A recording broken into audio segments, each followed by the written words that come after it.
sitting here and chatting to everyone for the last 10 minutes.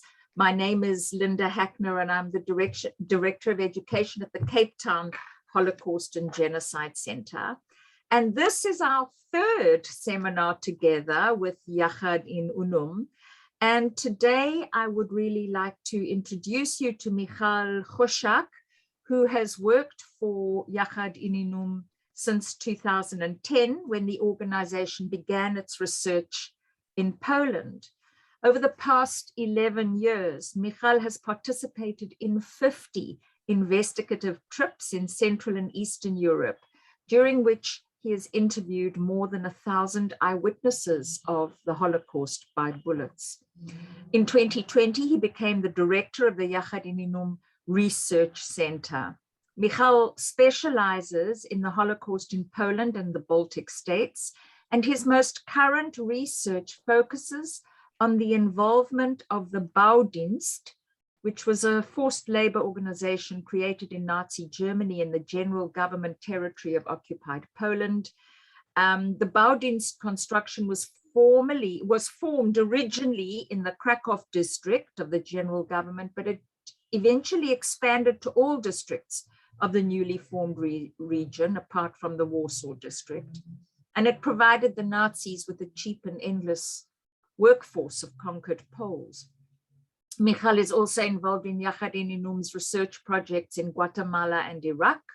He coordinates university programs developed by Yahad-in Unum in Europe and facilitates courses and seminars for students and Holocaust professionals.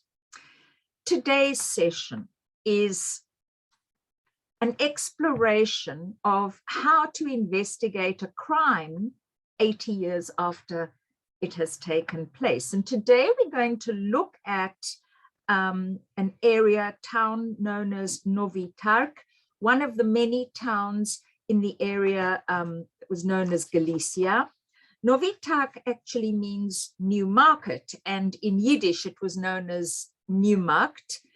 And our case study and investigation today is going to take the following format. There are going to be 5 sort of little units or 5 discussions from different people. The first one that we're going to start with is Jewish life in Nowy Targ before the war. And I would like to introduce Michał Chojak and Seth Iceland, who will start us off with this one. And then I will introduce the next one when they are done. Thank you. So it's over to you, Michał and Seth. Thank you very much, Linda. Good morning, good afternoon to everyone. It's a real pleasure to be connected with you. Unfortunately, it's still virtual, but maybe one day we'll have the opportunity to all meet together. So, as Linda said, today we will try to understand together how the final solution was implemented concretely in a limited space, in a limited area, with different actors for a Jewish community who was living in southern Poland. For that, we will take the example of Nowy Targ, as Linda said, which is a very pretty small town, which is located 1.5 hours driving in the south of Krakow. It's located in the Carpathian Mountain. It's very close to the famous ski resort. It's called Zakopane. And just to give you an idea, so there you see the location of the town, which is almost on the border with Slovakia nowadays. And it's very close to Krakow and to Auschwitz as well. Just to show you how the city looked like, the town looked like today, it looks like a typical Galician town where the life is organized around the market square that you can see on the picture. on the left. Today, the town lives mostly from tourism and trade, and due to its geographical situation, the town is one of the main trading center in the south of Krakow, especially if it concerns the commercial exchange between Poland and Slovakia. So this is a town of 33,000 inhabitants. There is no Jewish community today in Nowy Targ. There is no Jews living in the town, but there was a vibrant Jewish community before the Second World War and before the Holocaust in Nowy Targ. So the goal of today's meeting for us is to make you understand that, because Katarina during the last session spoke about the persecutions that were perpetrated against the Jewish population in former Soviet occupied territories, which was mostly persecution that were done by mass executions. We know now a lot about the deportation of Jews to extermination centers, but in most of the cities of Western Galicia, of towns of the General Gouvernement, the occupied Polish territories, the persecutions of the Jewish populations took like very different forms, and Nowy Targ is an illustration of how Nazis implemented the final solution in the town of one concrete town. So at first, my colleague Seth, which is intern at Yahad-in Unum, who helped me a lot to prepare this presentation, will give you an overview about what was the Jewish life prior to the Holocaust in Nowy Targ, and he will talk a little bit about the Jewish community of Nowy Targ. Seth, the floor is yours. All right, thank you so much. Hello, everyone. My name is Seth Eisland. I'm an intern for Yahad-in Unum this summer. I'm originally from San Francisco, California, thus the American accent. So I will start sharing my presentation. Okay, can everyone see that okay? All right. So as Michał mentioned, I'm going to be focusing on the pre-World War II Jewish population of Nowy Targ, and showing some key elements of aspects of the town and the Jewish life before the war, so you can really get a sense of how the community operated before it was destroyed by the Nazis. And to start off with this, I'm going to show you a bit about what Nowy Targ looked like before World War II, namely through some postcards. And the first postcard, as you can see on the left, is of the marketplace, also known as the Rynek. And it shows in both languages, Polish and German, the name of the town, Nowy Targ. And yeah, as Michał said, this town square was the center of life in the town, and some Jews lived at the center of the town and operated business in there. So think of this as the commercial and economic heartland of this entire town. And the postcard on the right is of a bunch of really cool vintage cars driving down, I'm very sorry for the pronunciation, Zaflarska Street in 1917. Sort of give you the sense that though this was a small, relatively smallish town, it still had automated vehicles, and this is fairly a bustling center, especially with regard to the other villages that possessed Jewish populations around Nowy Targ. All of them did rely on Nowy Targ sort of as the center of the Jewish community in the wider area. So now that I've sort of shown you a glimpse into what Nowy Targ looked like physically before World War II, it's time to delve into the Jewish community itself and its history from before the Holocaust. And before you see a table, or rather bullet points of some demographics of the town's Jewish population. And you can see over the centuries, the town's Jewish population go rather rapidly, starting with just 11 members of the Jewish population in 1711, and then reaching about 1,000 persons in 1891. You can see the numbers continue to increase. And the town's Jewish population actually dates back to the 17th century in 1646, when the town's first Jewish resident arrived. And the population remained fairly small up until the 19th century. The main dominant religion in the town for most of Nowy Targ's existence was Roman Catholicism. And while the Jewish population did burgeon a little bit in the 18th century, Roman Catholics still outnumbered the Jews. But the Jews' status as a minority group grew a bit larger in the 19th century when a Jewish businessman by the name of Dr. Abraham Blumenfeld acquired a brewery complex and an agricultural complex that allowed Jews to create new forms of products to sell. And because of the success of Blumenfeld and other Jewish financiers and businessmen like him, more Jews immigrated to Nowy Targ in the late 19th century, as you can see from the demographic information. And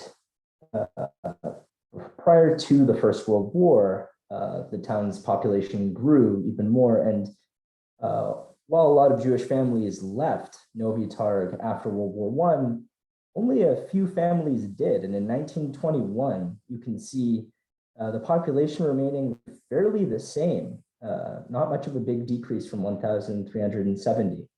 And during the interwar period, the Jews were the largest ethnic minority in Nowy Targ itself, making up between 15 to 20% of the total population from 1921 to 1939, just before the outbreak of World War II.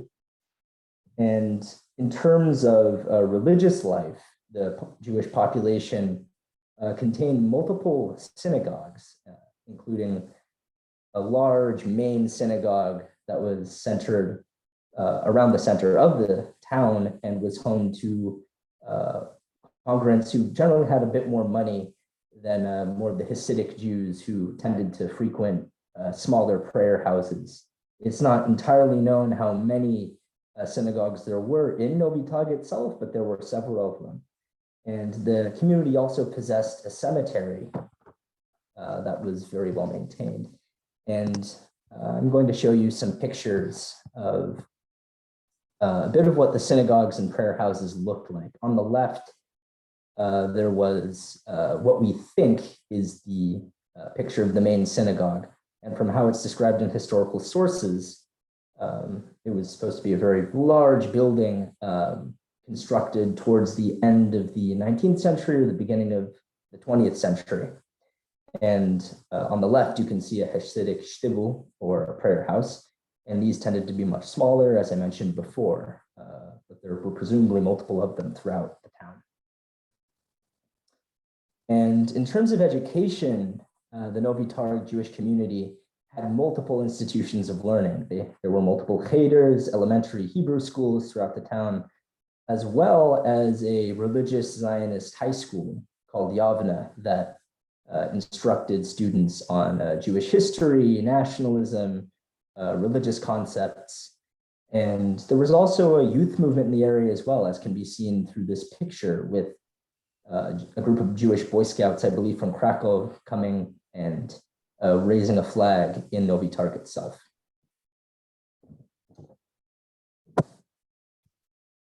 And I know that the Holocaust isn't necessarily the main focus of my presentation today, but it is important to give you a sense of some pictures that I found during my research into Nowy Targ's Jewish history that could give you a bit of a sense of how it played out and how it impacted the Jewish community. Now here is an interesting photograph of a group of Jewish boys wearing the Star of David armband, presumably in front of the camera in Nowy Targ in 1940. And as Michał will tell you very soon, the town was occupied in 1939, and this photo was taken under German occupation. Nevertheless, it seems from the photo that the Jews in this photo are trying their best to seem high-spirited despite the demands in the Holocaust and the occupation. And the last photo in my presentation is of the Jewish cemetery that I mentioned previously as being an important Jewish institution in the town, where a lot of the Jews in the town were murdered in actions by the Nazis and some Polish collaborators as well.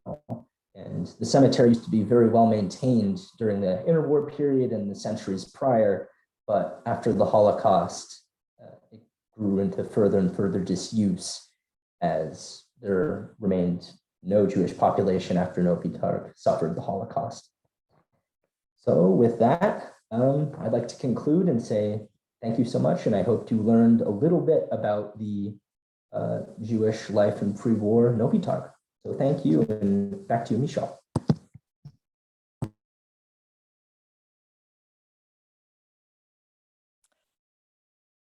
So I'm coming in, Linda. I think it's better to flow if you don't mind. I'm coming in as a daughter of a family that grew up in Nowy Targ, and that is the reason that we chose to do this session and look at one community, and that is that community of Nowy Targ. Another reason that I spoke to Albert, thank you for all your organization, Albert, good to see you here, and to Michał about choosing Nowy Targ, is because I think Nowy Targ brings together the Holocaust in a very meaningful way. It brings together what we all teaching about as the final solution, the killing centers, death camps, extermination camp, as you use the words of Chelmno, Belzec, Sobibor, Treblinka, Majdanek, and Auschwitz, but also the Holocaust by bullets. Because in the town of Nowy Targ, there were deportation to Belzec, but there were mass shooting in the cemetery. So this is an example where in one town, both methods of killing that you are teaching about, that we are talking about, come together.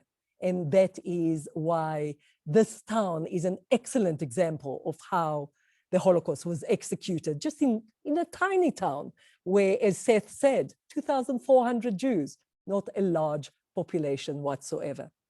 So let me tell you a little bit about my family. My family was the Turner family.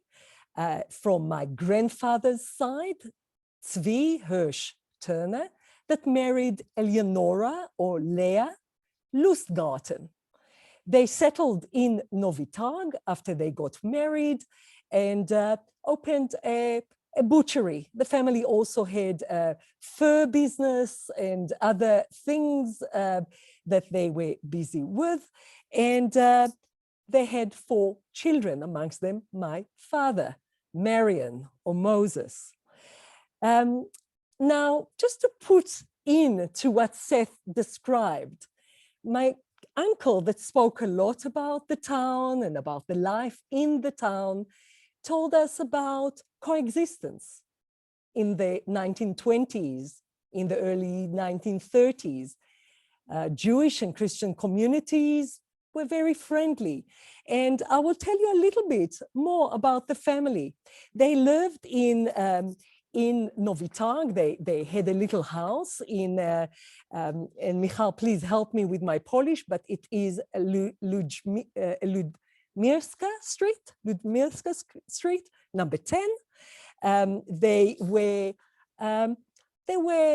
quite religious family, Orthodox family, and went to one of the synagogues in the town. I would think not the Shtibel, but most probably others. My uncle also spoke about many Hasidic communities.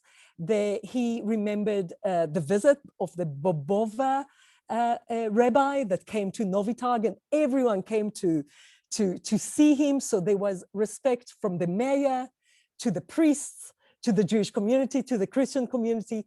Everyone was in the street welcoming the rabbi of Bobov, that is not too far from Nowy Targ. Also, there is a description of coming together for all sorts of celebrations, attending birthdays, weddings, and so on. Certainly, there was no anti-Semitism to speak about in the 1920s. In the 1930s, mid-1930s, it is increasing, and of course, increasing even more in the late 30s and during the war, and sadly, after the war, that we will speak about later.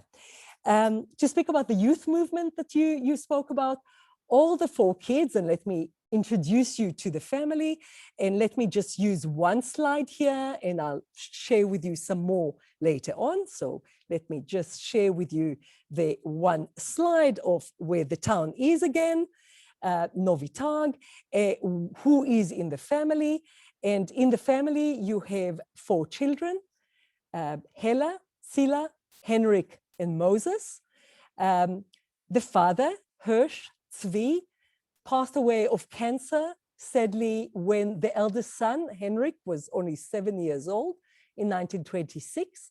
The little baby was not even born, was just born after his death, Zila. And Leah, or Eleonora, the mother, continued to look after the business. And I will speak a little bit more about their faith during the Holocaust later. The 2 sisters and the mother were murdered in the Holocaust. Of course, my father and my uncle were survived.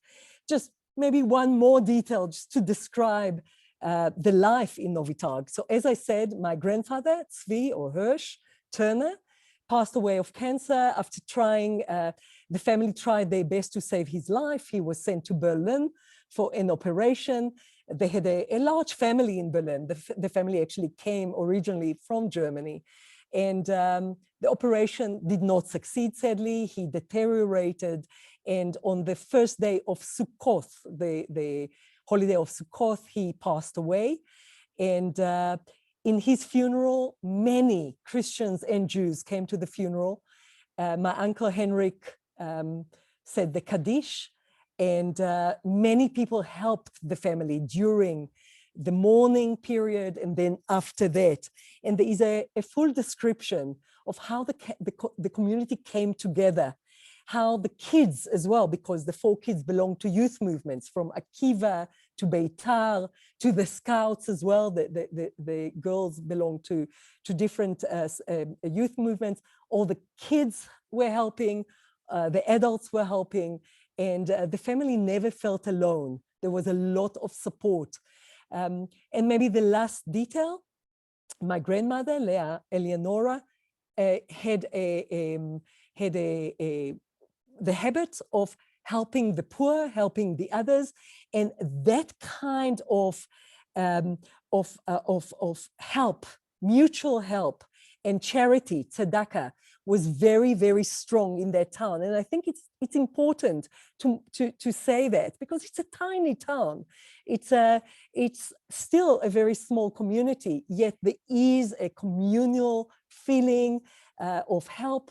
And I'm very proud of my grandmother, that was very known for her charity and for help to other members of the Jewish community, but beyond, also to the Christian community. So just to give you a little taste of just a normal family with a tragedy, orphan kids that grew up in this little town and had extremely good memories of the town until the mid-1930s, with the rise of anti-Semitism and with the invasion of the Nazis on the 1st of September 1939 to the town.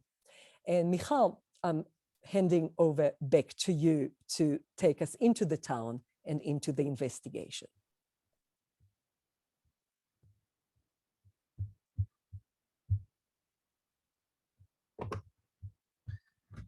So thank you very much, Seth and Tali, for your brilliant introduction about the Jewish community of Nowy Targ. It's always important to have, like, to be able to put names and faces when we are talking about the Holocaust, not only about numbers and places. So thank you very much for that. So let me share with you my experience of the investigation we conducted 3 years ago now in Nowy Targ with Yahad-in Unum.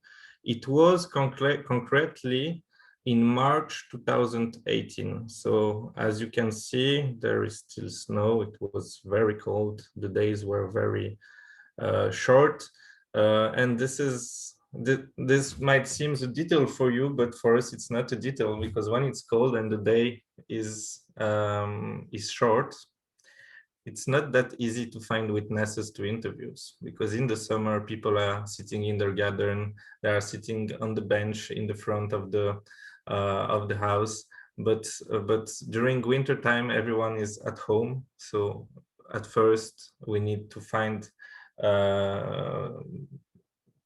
people who can tell us where the old people of the town are living, and then we have to access to their home, which is not always easy, because many people in rural areas, they have huge dogs.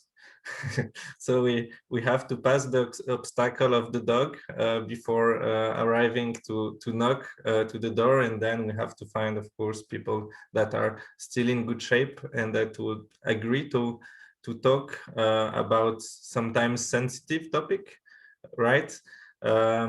So we did this investigation in March 2018, and I'm telling you that for a very special reason. I don't know if you remember, but at the beginning of 2018 in Poland, there was a major event, if we talk about Polish-Jewish relations and questions related to the Holocaust. I'm sure you heard about that. Is end of January, at the same moment that there were the commemoration of the liberation of Auschwitz Birkenau. The Polish government voted a law that makes punishable by up to 3 years in prison to imply or to say that Poland bears some responsibilities for the crimes committed by Nazis during the Second World War. And I don't want to comment it. This is not the place for that. I just want to say that there were many tensions in Poland at that moment. There were many articles in newspapers. There were many documentaries about that at the news in Poland, and people in rural areas in Poland still watch a lot more TV than they read newspapers. But so when we arrived there was a kind of tension in the air when we wanted to talk about the Holocaust and Polish-Jewish relations. It has had an impact on our research. People were reluctant to talk. We had several people that didn't accept to speak. Our investigators spent a lot of times to convince the families, because especially it's the families, the children of the witnesses, who are reluctant to accept their parents to testify, simply because of the atmosphere, but also they were kind of afraid also talk. So I just wanted to start with you with that, because we're lucky still that we were able to record some testimonies in Nowy Targ, because we really felt that it was maybe the most complicated trip we did in Poland, because it was just after this affair. So, but after many efforts and complications, our investigators still managed to find people, and during like less than 2 weeks, we interviewed 36 witnesses. So this is really not a bad result for winter and for this for this moment. So, as prior to each investigation, before visiting the region of Kraków and specifically Nowy Targ in March 2018, our researchers provided us with archives from 3 main archival phones. So we worked to prepare this research with the archives of the German Federal Justice Archives that are located nowadays in Ludwigsburg in Germany, and which contains files that were used by German justice after the war to prepare the trials in Germany against the German perpetrators, especially in the 60s and in the 70s. We also worked with the archives of the main commission of investigation about Nazis' crimes in Poland, which was created after the liberation to evaluate the damages, the human damages caused by the Nazi occupation,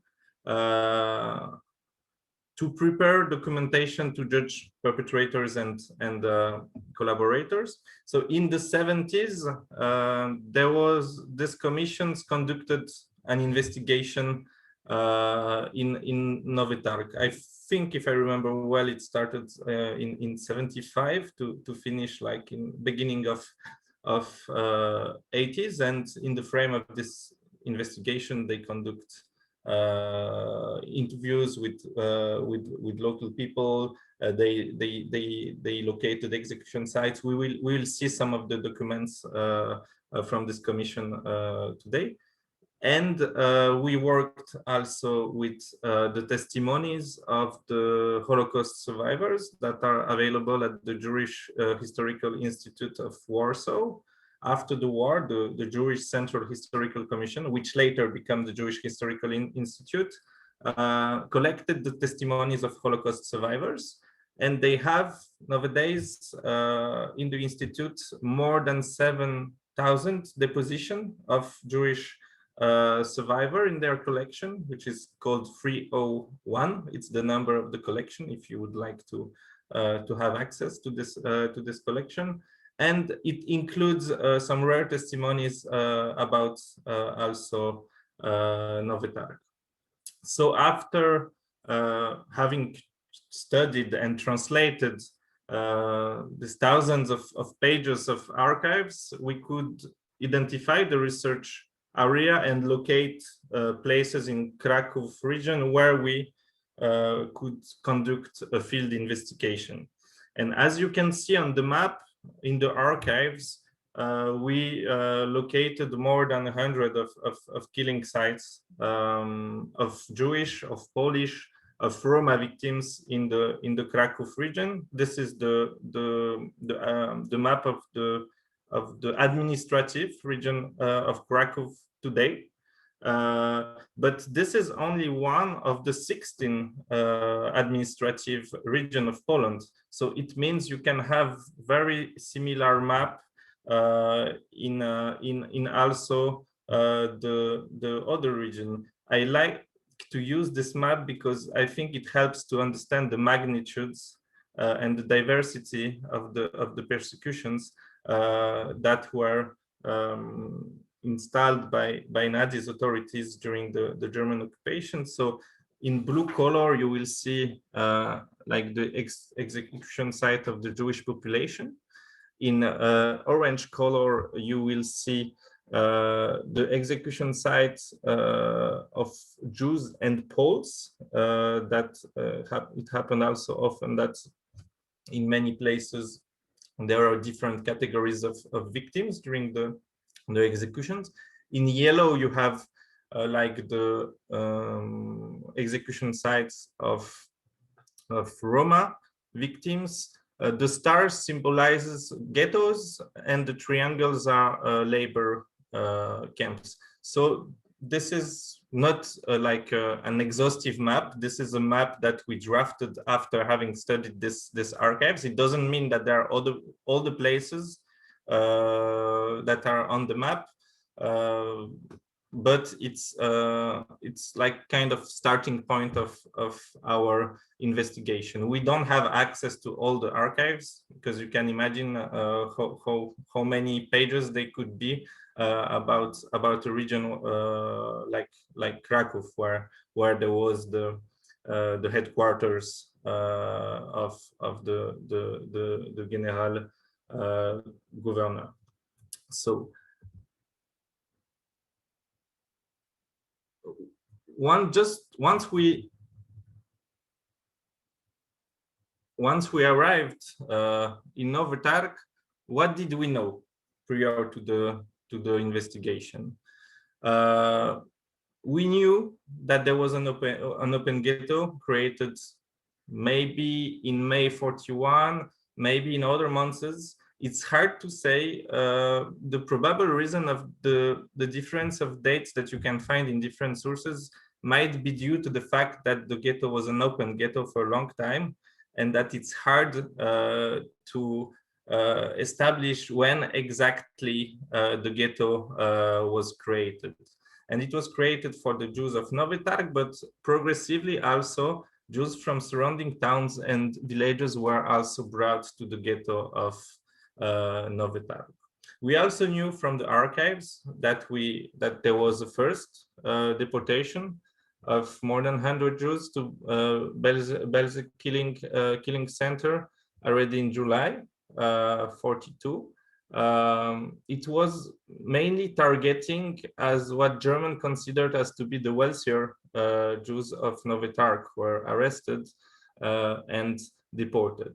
We also knew from the archives that there were several isolated executions, several smaller mass executions that happened at different moments of the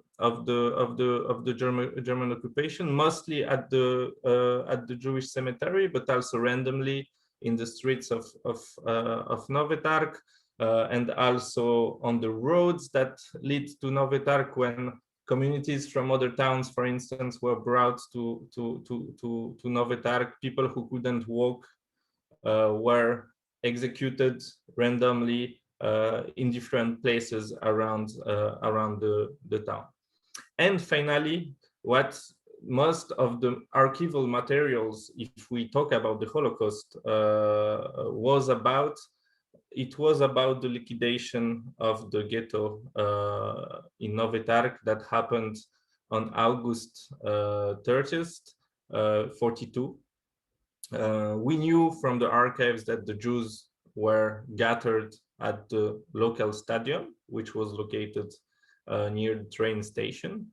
We also knew that there was a selection at the moment of the gathering, that there were Jews who were selected to be deported, and they were taken to a train that was already waiting since a day at the train station in order to deport the Jewish population to Belzec extermination center. We also knew that there was a mass killing of the local Jewish population that happened at the Jewish cemetery. Here also sources are are not that precise concerning the number of people that were executed at the Jewish cemetery, of Nowy Targ, it go from several hundred victims to 1,500 people that were executed, as you can see, for instance, on the piece of archives that you see on the right side of the document. And besides people who were deported and people who were executed at the Jewish cemetery of Nowy Targ, there were also people who were selected for labor, for forced labor, at first in a labor camp in Nowy Targ itself, and then they were also transported to other places.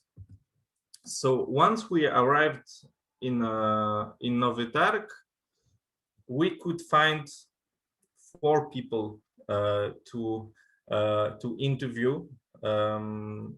Actually, we found more, but as I told you, several people declined to give their testimony. There was especially a lady who had a very interesting testimony, who was living like 15 meters maybe from the Jewish cemetery, and who witnessed all the mass execution, who refused to talk. But still, we found some other persons who accepted to talk. So we are for gender equity. So we interviewed 2 women and two men in the town of Nowy Targ. You can see the in brackets it's their year of birth. So the first person that we interview is the lady that you can see on the left. Her name is Maria. She remembers several Jews from Nowy Targ prior to the war. Her neighbor, a certain Datner, who survived, also she remembered a certain Spelling, who had a shop and who was selling fruits. She remembered that there was a Jewish cemetery before the war, a synagogue that is nowadays a cinema.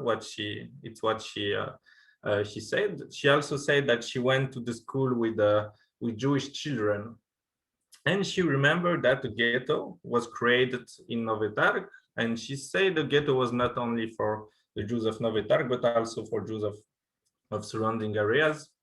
And what is interesting is that she knows quite a lot about the ghetto, because she was living in Waksmunska Street, which is a street that is located very close to the main street of the ghetto. She remembers several episodes that are related to the Holocaust. One of the first souvenirs that she have is that one day she saw in the street that there were a group of Jewish men that were forced to drag bodies of other Jews who were randomly killed in Nowy Targ. It's hard to cross-reference it with an event in the archives, because there were maybe even a dozen of executions that happened in Nowy Targ during the whole operation, but the whole occupation. But she saw this man bringing the bodies of the victims to the Jewish cemetery in order to bury the corpses.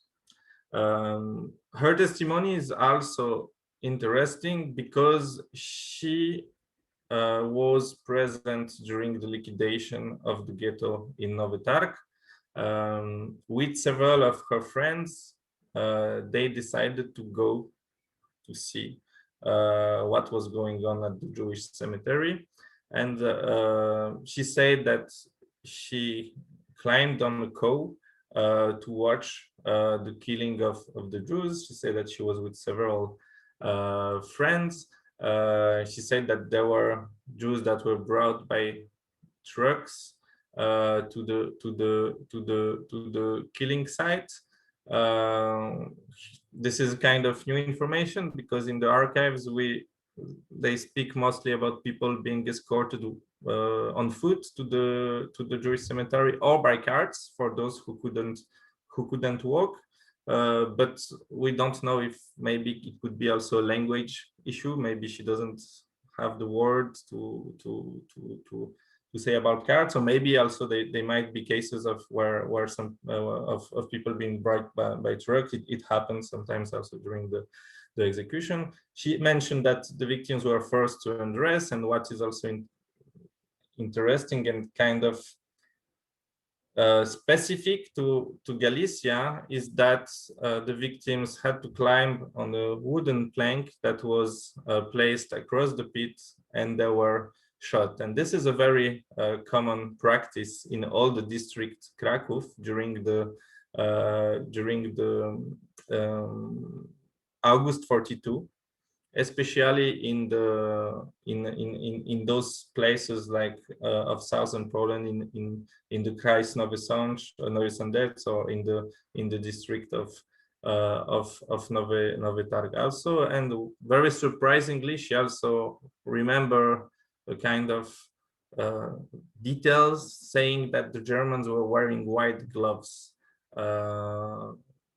during the executions.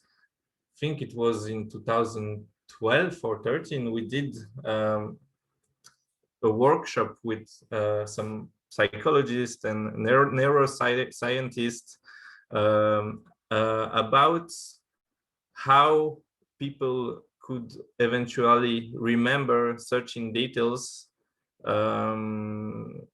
events that happened like 75 or 80 years ago,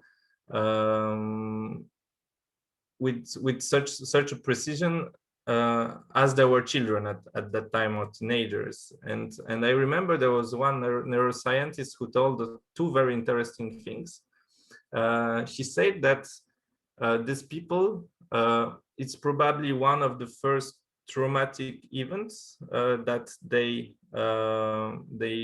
that happened in their life, and some of it especially affect the visual memory of the witness. That's why they are able to recognize, to remember colors, how people were dressed.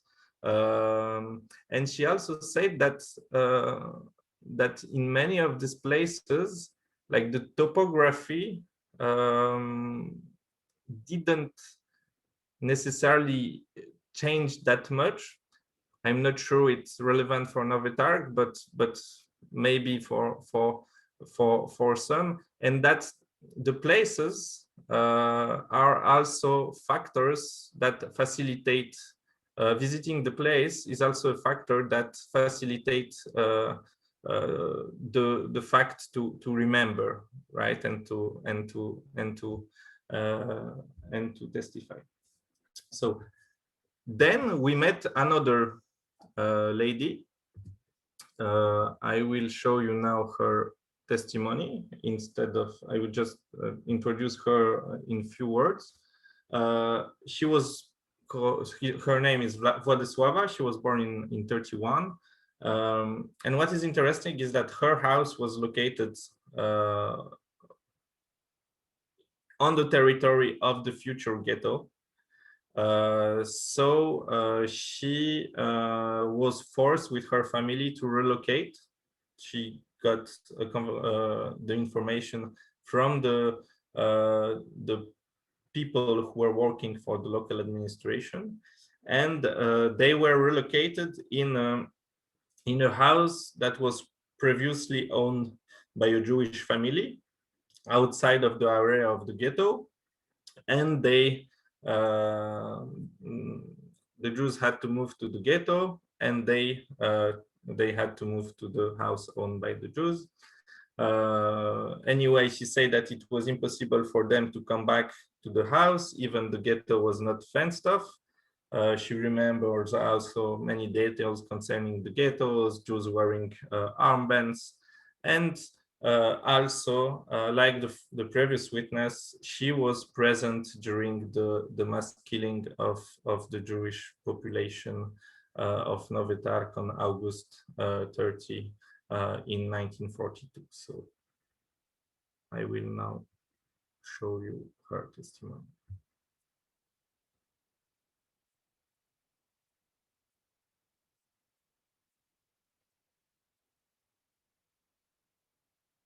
Jak oni właśnie przychodzili tutaj do getta na piechotę, to czy słyszała Pani o tym, że były przypadki rozstrzelania po drodze? No jak któreś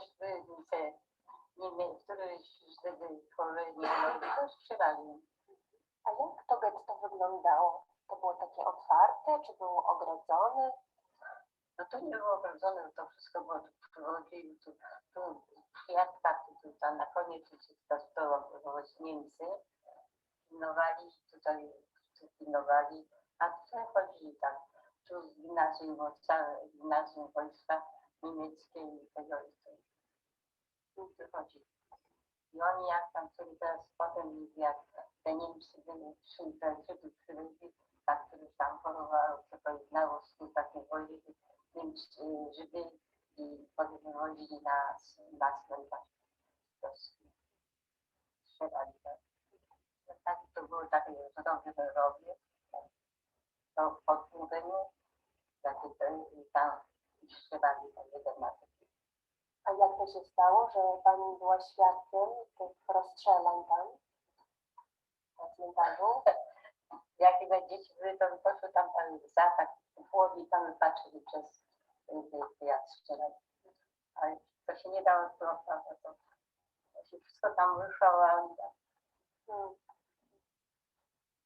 bo to tak, co tego to wszystko potem tam wydali na stację i tam oni to wszystko te rzeczy wypowiedzieli, tam z tego indykowali, coś pociąg jeden doszedł na oświęcimię wojny i ci co byli tego, a nawet to tacy byli tego, gdzieś dzieciami matki, wszystko to wywozili na cmentarz. Rozstrzelania tam na cmentarzu żydowskim to trwały tylko jeden dzień, czy to było kilka dni? Cały dzień? A czy pamięta Pani, w którym to było roku? To, jaka to była pora roku, czy to było lato, czy zima? Lato, wtedy jak to wyglądało. W którym to mogło być roku? W ciągu jednego dnia oni zlikwidowali całe getto? Była likwidacja getta? Tak. Potem w tych wielki, a ci postrzelani, potem ludzie chodzili, wywodzili wszystkie te rzeczy, to wszystko tam tego za stacją. No, przy tym cmentarzu żydowskim, tam jak było rozstrzelanie, to było tylko jeden duży dół, czy było kilka tych dołów? Za jeden, to wszystko na tym. A kto wykopał ten duży dół na cmentarzu? To czy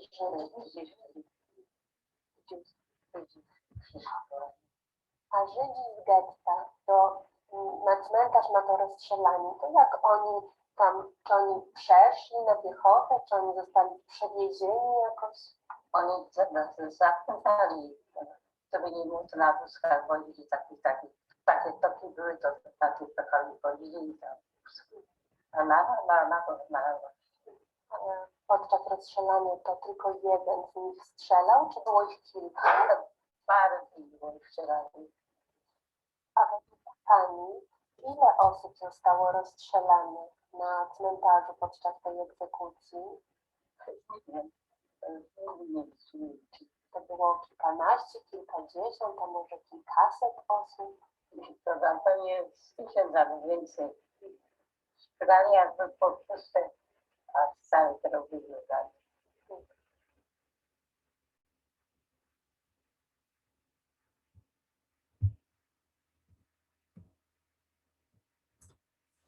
So we learned several different things in the testimony of Władysława. There are also some confusion in the testimony. She was talking, for instance, that people were a part of the Jews were deported to Auschwitz because for them Auschwitz is also the symbol, I mean the main symbol of the Holocaust. They don't know necessarily what is Belzec, So this, among the witnesses that we interviewed, no one told us that Jews were deported to Berzec. We know it from the archives. There, she said one, except of giving some more information about the execution itself. She also said about one interesting thing is the question of the belongings, right? Because in the archives of the commissions and the other archives, there are not necessarily a lot of information about what's happened to the belongings of the victim, which is also part of the genocide, to loot the local Jewish population. And she also she already gave us some clue to understand that the belongings of the victims were collected, and there was one places behind the train station where they were put.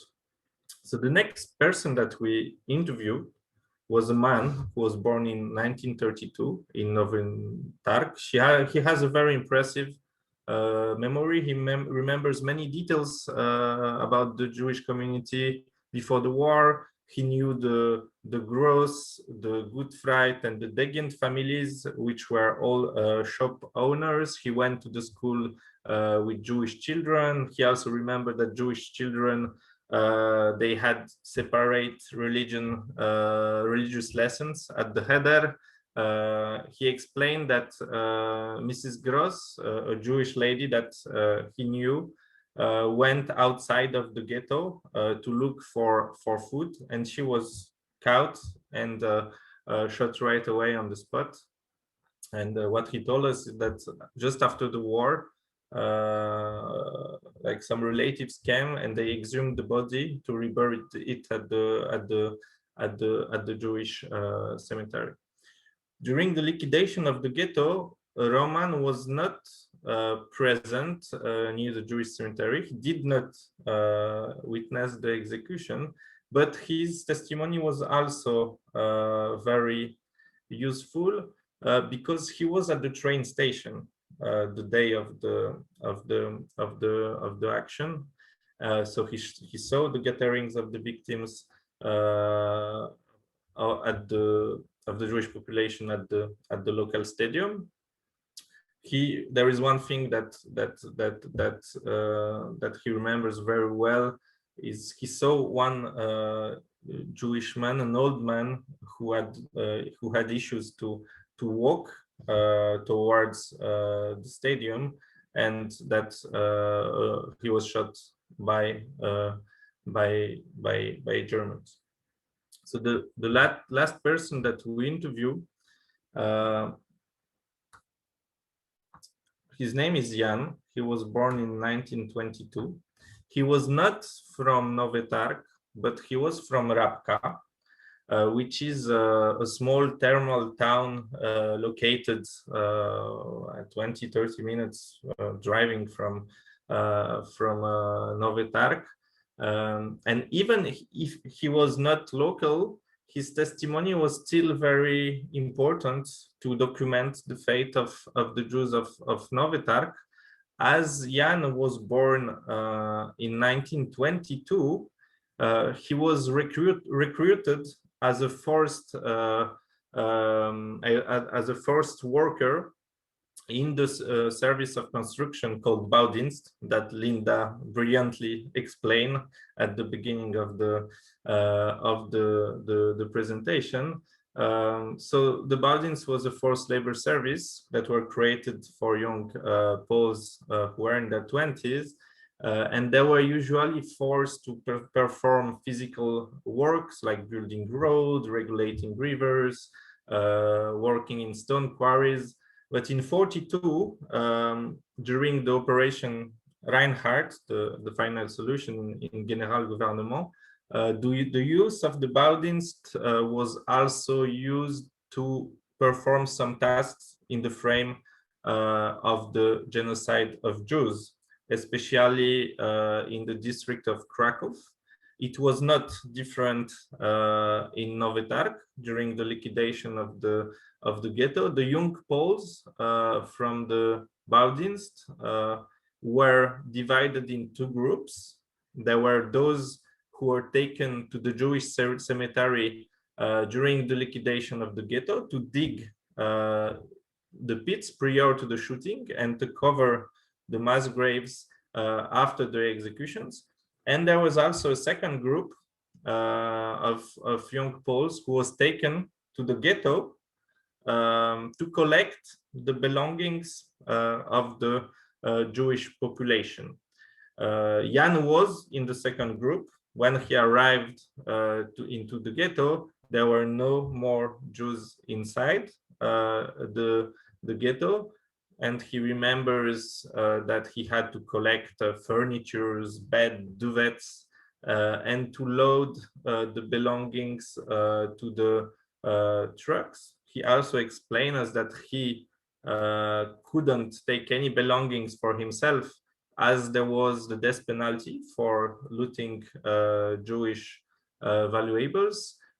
He also told us that the young Poles from the Baudienst who were present at the Jewish cemetery to cover the graves after the killing were kind of awarded by the Germans, and that they could go to the restaurant after the executions with the Germans who were celebrating the killing of the Jews of Nowy Targ. But he said that the Baudienst, the young Poles from the Baudienst who were working in the ghetto, they did not have the same privilege.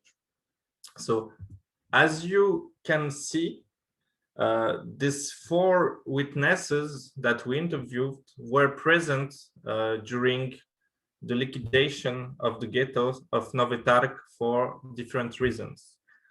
We had these two ladies who were young girls or teenagers at wartime who went to see the execution with their friend by curiosity. There is Roman who was a witness by accident because he was at the train station when the Jews were being gathered at the stadium and at the train station.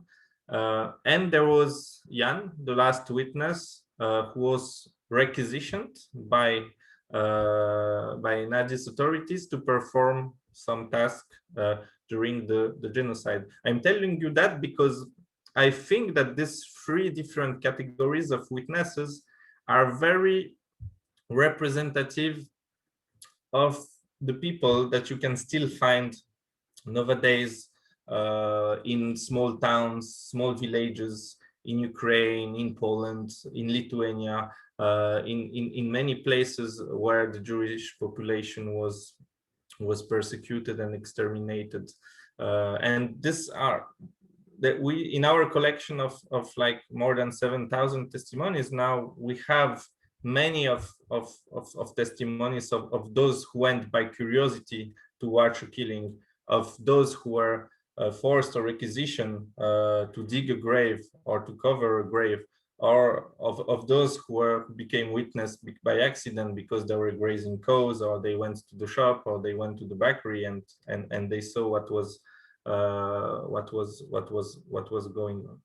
So after these interviews, thanks to the help of the witnesses and also of some local people that were living in Nowy Targ, because I might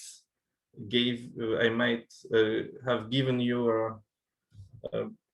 a biased image of Nowy Targ, telling you that we have we had some complications to do interviews in 2018, but it was not the case with everyone. We met also very helpful people on the ground that indicated us what they knew and that helped us to locate like the places that were related to the Jewish life before the war, and also the places related to the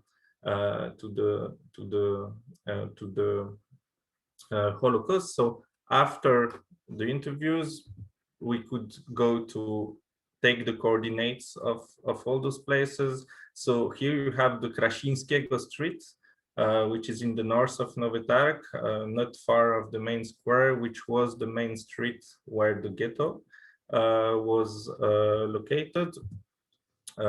Here you have pictures of those sites that we mentioned during the interviews.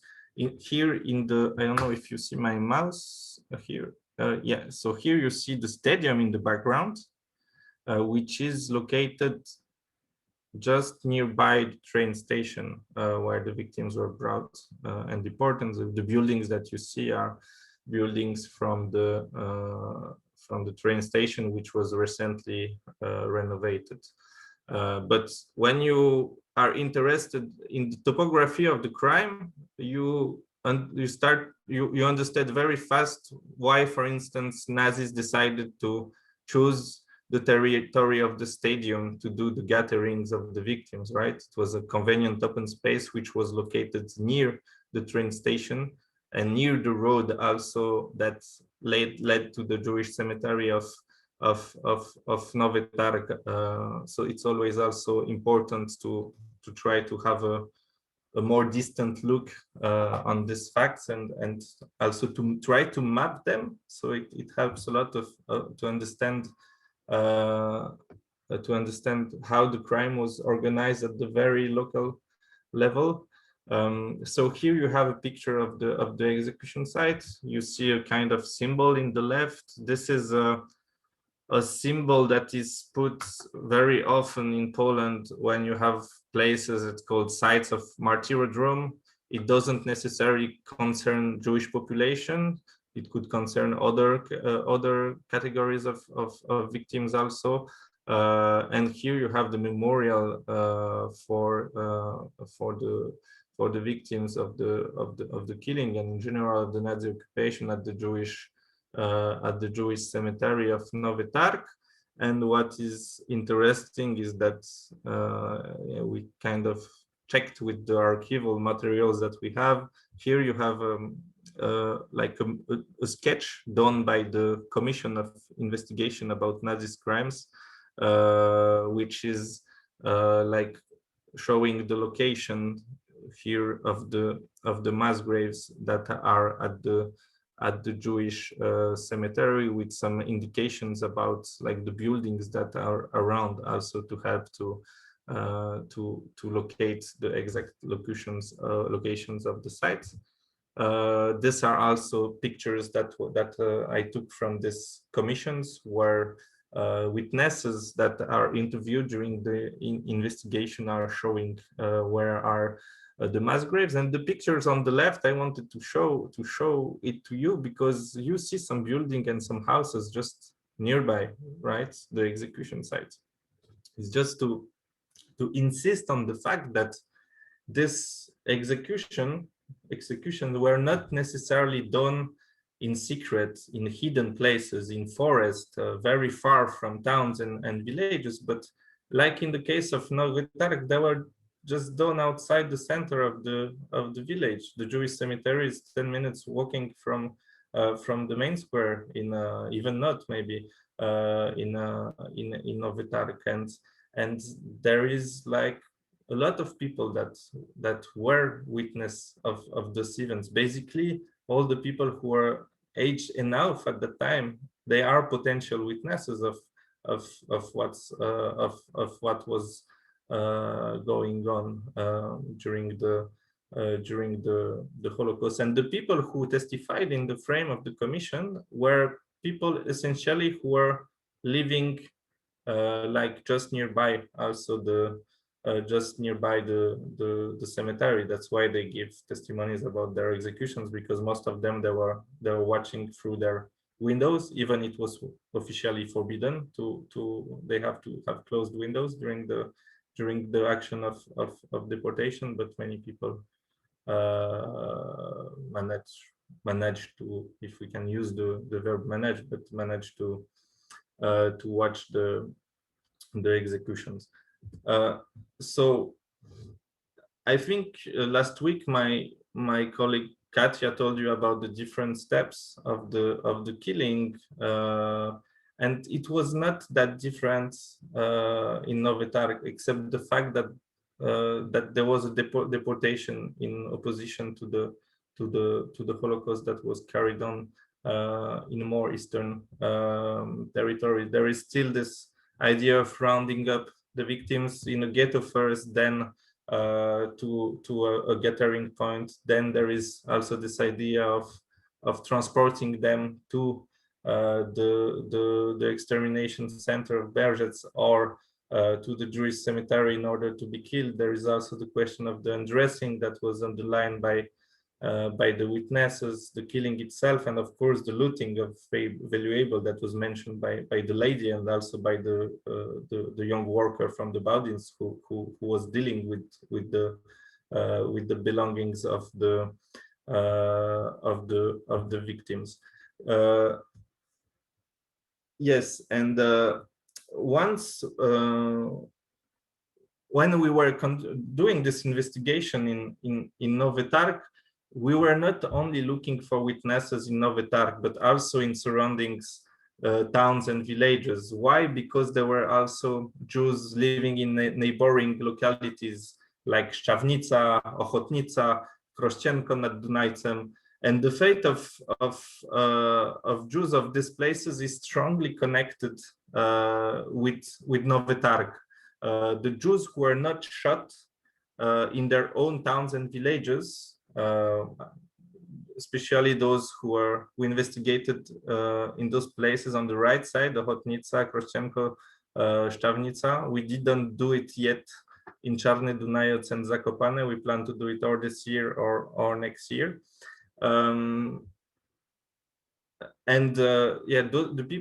Jewish communities who are coming from these places, those who are not killed on the spot during the different actions organized by Germans and their collaborators, they were escorted walking by foot from these places, which is kind of far, and it's a mountainous region, so it's very hard to do important distance walking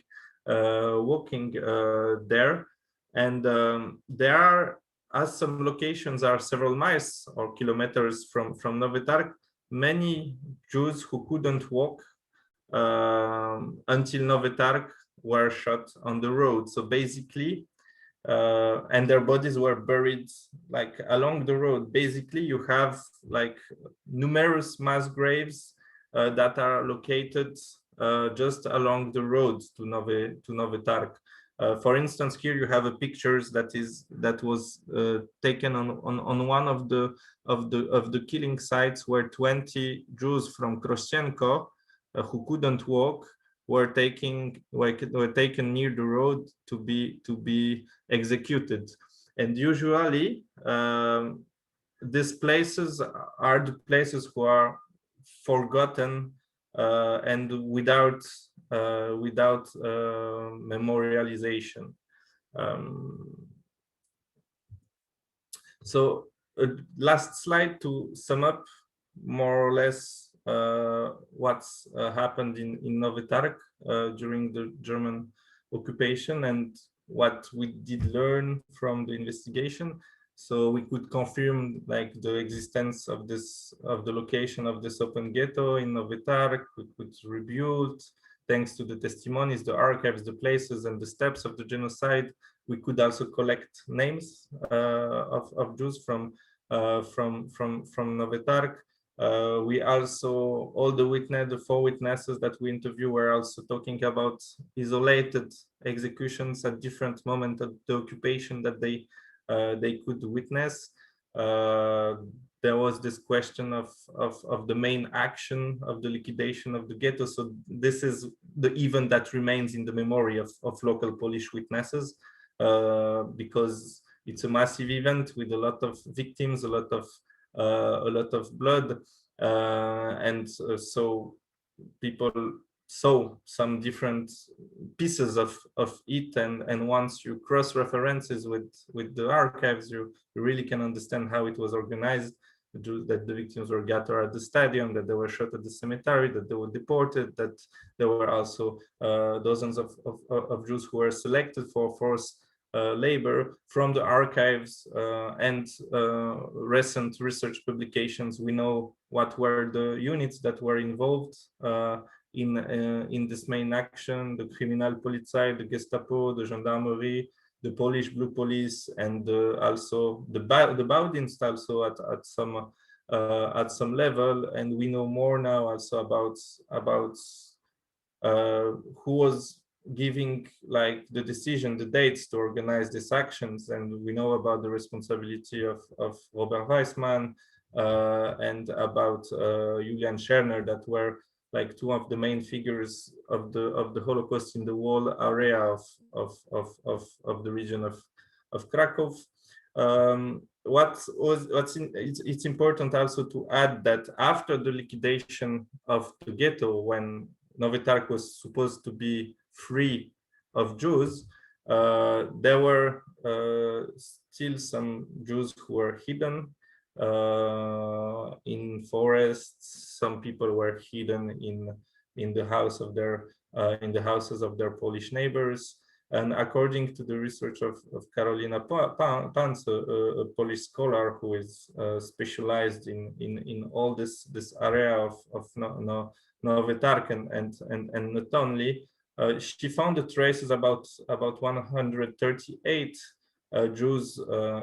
She said that there is probably much more, but she could find the trace of probably 138 Jews who survived the actions of August 42 in the whole district of Nowy Targ, and only 71 of them survived during the end of the war. The other were arrested or killed by Germans or Polish Blue Police, and very often as a denunciation of the local non-Jewish population.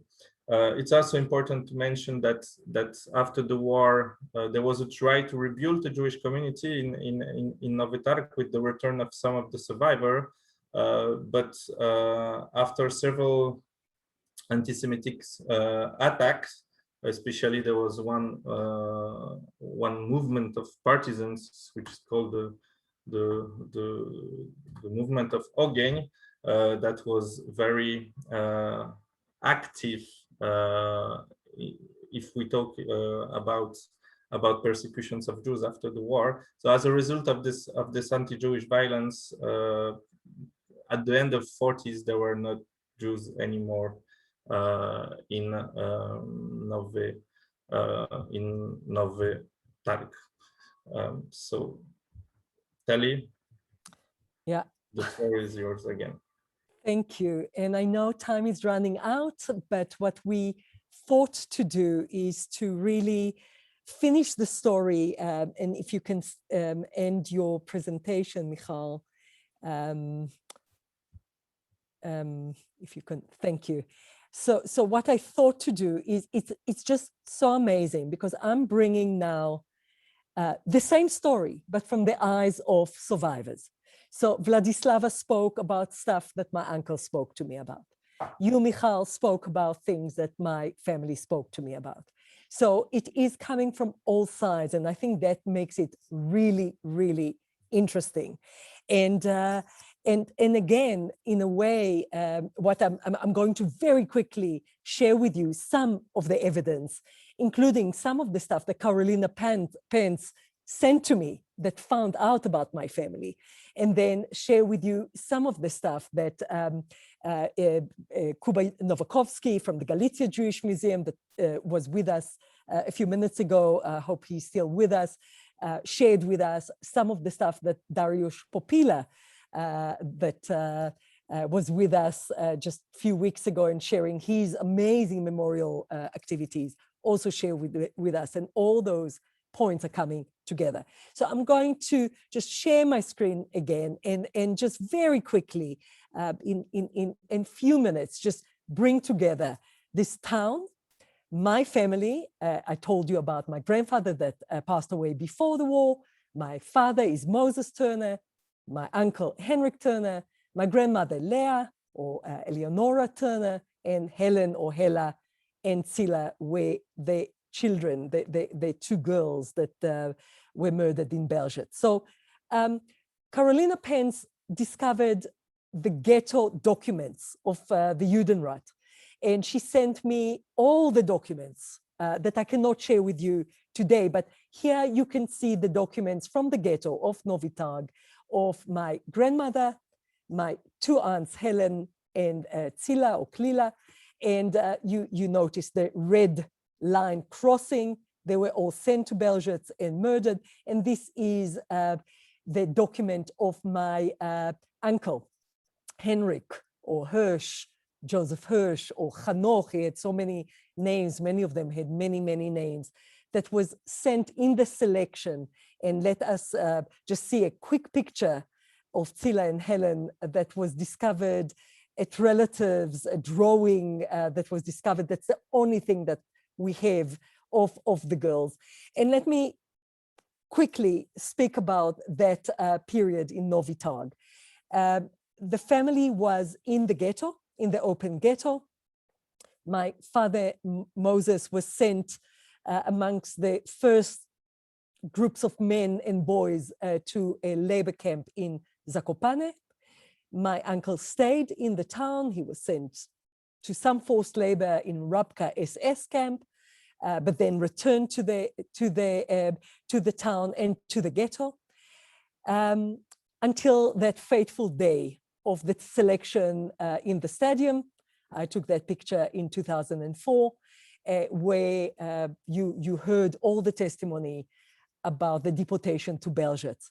My uncle also described the group that was taken to the cemetery and shot. So I heard about that part also from my uncle Henrik.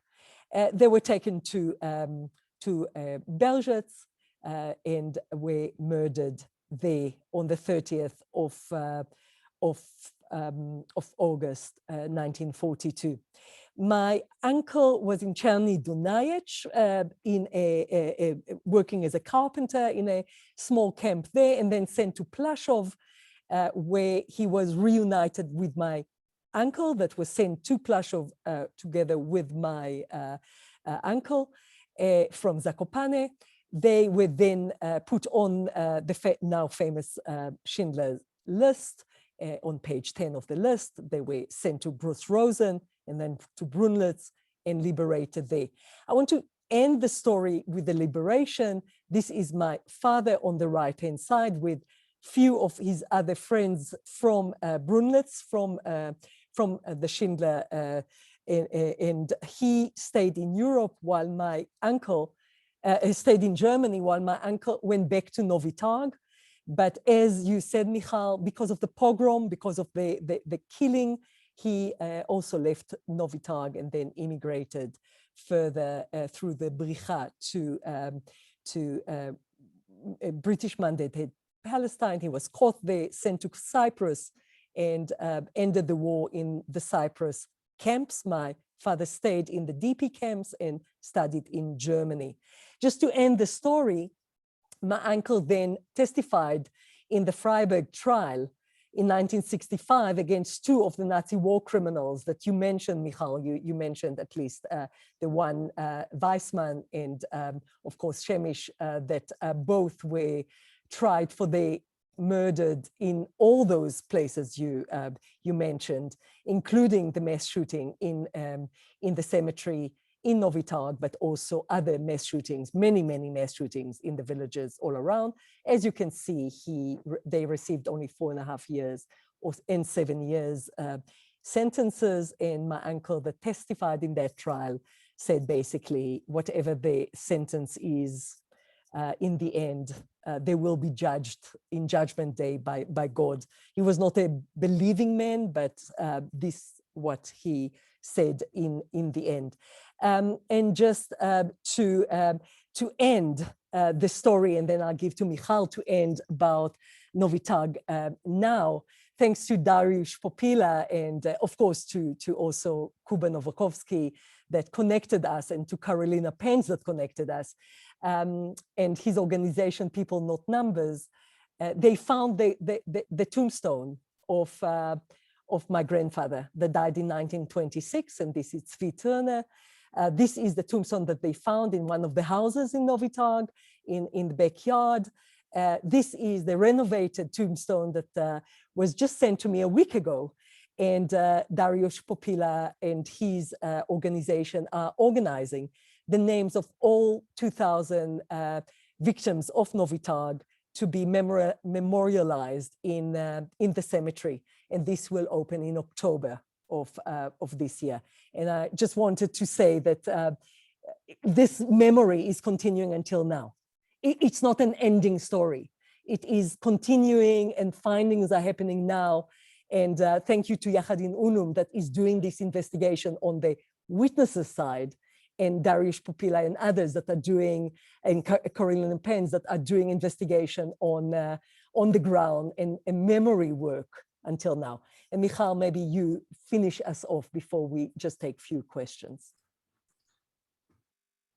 Thank you very much, Tali, for having shared the experience of your family. I would like to show a last slide of what we can find today about as traces of Jewish presence and life in Nowy Targ. So basically, today you don't have that much of traces of a Jewish past in the town, but still you have some traces. In some places there is almost nothing. So the main buildings, like as a physical presence that you can find, are the building of the synagogue, which was of course modified, but the foundations are the same. And nowadays, I'm not sure even if it's still a cinema. I was not recently in Nowy Targ, so I don't know if it's still working as a cinema. There is of course the Jewish cemetery, right, where the team of Dariusz Popila and Karolina and other activists are very engaged to protect the cemetery, to take care of it. And also you have two other buildings that were prayer houses before to the war. Today you have one which is which was, I don't know if it's still today, but if it was a kind of workshop shop for selling pieces for car. I don't know how to call it in English. And the other one is a kind of other shop also. This basically the only building that I know that had a symbolic for the Jewish population before the war that are still existing. Maybe there are some others. I would be very curious to know if you know some, Tali. And to finish, I just wanted to underline a few projects that might be interesting if you would like to know more about Nowy Targ, if you would like to have resources, because I know that among the public there are many educators and docents. Some website where the information is easily accessible. So I would invite you, of course, to visit the website of the Polin Museum, which is called Virtual Shtetl, which is an amazing encyclopedia of Jewish life with many information about demographics, about genealogy, but also about parts about the Holocaust. You can you can see it just here. Of course, the Jewish Gen Kehila links website, where you have a lot of information, pictures of people who are members of the Jewish community of Nowy Targ. And also you can find the link to the memory book of the community on the Kehila links website. I had to be a little bit corporate, I'm sorry, but I need to recommend you also the website of Yahad-in Unum, which is our interactive map about all the places that we investigated about Holocaust. And there is a web page dedicated to the Jewish community of Nowy Targ, with the video excerpts of the interview that I showed you today that is available online. And I would also recommend you need to be a little bit patient. I don't know it's for when, but I heard different kind of information. So that there was the book that you probably heard about that did a lot of noise more than a year ago, or even 2 years now ago, by a group of Polish scholars of the Polish Academy of Science in Warsaw, where there is an article of Karolina Pans about the county of Nowy Targ during the Holocaust and after the Holocaust, especially this period where the survivors were trying to survive, to develop some strategy to be able to survive until the end of the war is in the book. I know that there were some questions in the chat about Polish collaboration in Nowy Targ. If you know some cases, if we know some cases, of course we know some cases.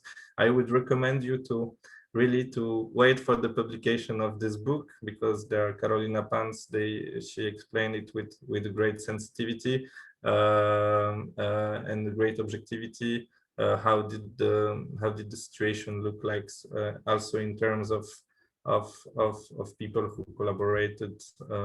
She talked also a little bit about the role of the Blue Police, about the role of the criminal police, of the Polish criminal police also. So yeah, you will find more information. I think it's for this year or for next year that the book will be published in English. I hope, Tali, I don't forget anything. Maybe there are other initiatives that I should mention, but it's still moving, as you said. That's the positive thing. There are many young people now that are involved, starting from the Galicia Museum to people like Darek Popiela. So that we have to be optimistic. Yeah, absolutely. And I think, Michał, just to end, you know, you started with the law and the issues of January 2018, and we ending, I think, with much, you know, we are very grateful for not only the negative, but the excellent work from grassroots, really grassroots, that is happening, including new project of a museum in Czarny Dunajec, including those amazing cemetery memorials now in 4 villages and towns in the area. Nowy Targ is coming in October, and all of them are covered not by Jewish communities, by Polish citizens and organizations and foundations.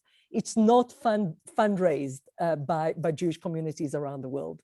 And I do want to say that, because I think we need to look at the balance between policy of governments and between what is happening on the ground. And thank you for that. And Linda, back to you to end the session. And maybe you can stop your sharing, Michał.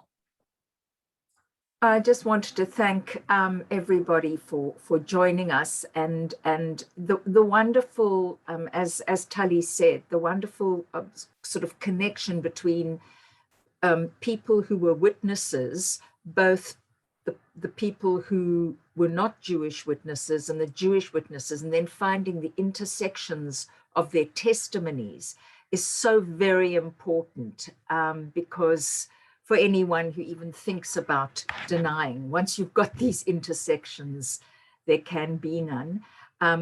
Tali, for you particularly, thank you for sharing your story with us. It was really, really a remarkable story.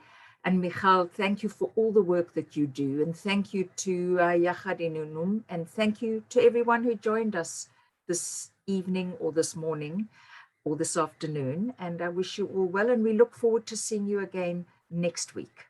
Thank you. Bye-bye. Thank you. Thank you very much.